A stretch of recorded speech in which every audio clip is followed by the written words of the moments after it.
The Oregon Ducks are coming off a 13-1 season in 2024. They went undefeated in the Big Ten, won their first Big Ten title in their first year as a member.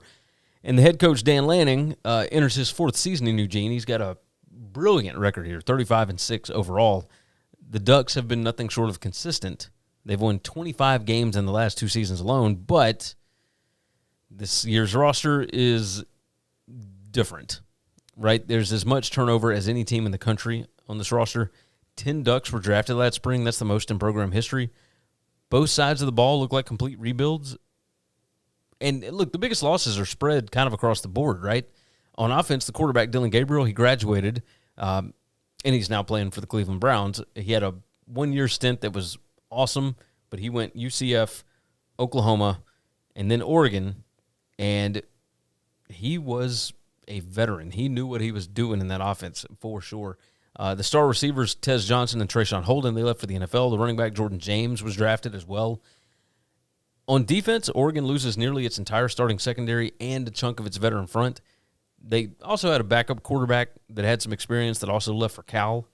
Leaves the Ducks with youth and upside, but a lot less proven production. I would see that. Sportsbooks see Oregon as a top 10 program again. Not quite the favorite this time. The path is there. I mean, margin of error is slim with a road trip to Penn State in late September. That's kind of the defining game of the year for them, I think. Offensively, the offensive coordinator, Will Stein, he's going to turn the offense over to the quarterback, Dante Moore, who will be I think he's a redshirt sophomore. Yeah, I think that'd be right. He was once a five-star recruit. He struggled at UCLA, but he was starting as a freshman in Chip Kelly's offense. He got a year behind Gabriel. He's been the guy. He's going to work behind an almost brand-new offensive line Look, they got their center back, and he's outstanding.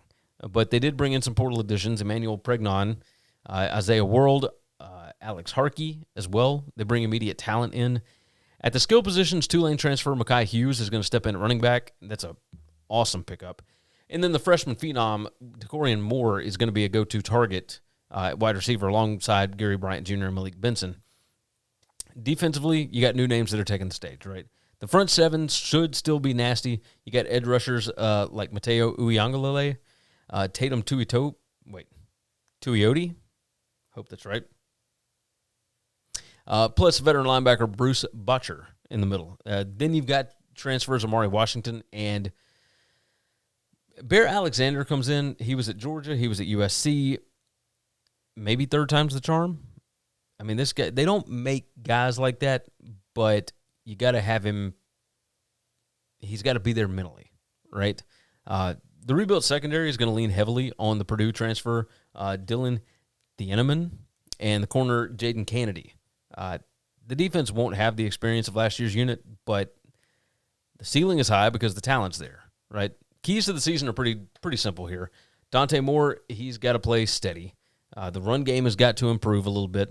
Secondary's got to grow up fast, right? Schedule helps, right? Penn State's the only clear top 25 opponent, but you do have trips to Iowa. You've got trips to Washington. You got trips to Rutgers, which is across 3 time zones.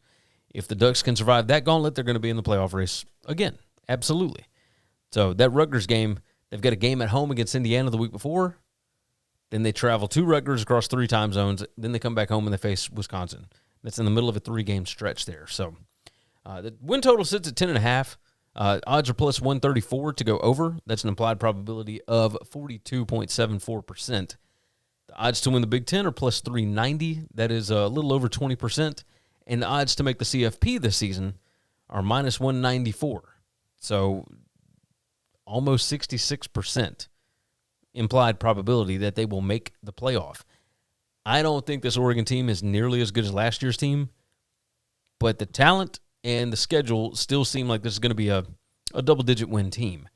I don't think they're going to be nearly as good. I've got losses at Penn State and at Iowa, and I've got them with a 10-2 record, which is likely going to be good enough for another CFP berth, but I don't necessarily trust them the same way that I did last season. Thanks for listening to Winning Cures Everything. Make sure and follow me on Twitter at GaryWCE. If you want to toss in a question, you can email me, Gary@winningcureseverything.com. Make sure and hit that subscribe button, and we'll see you next time.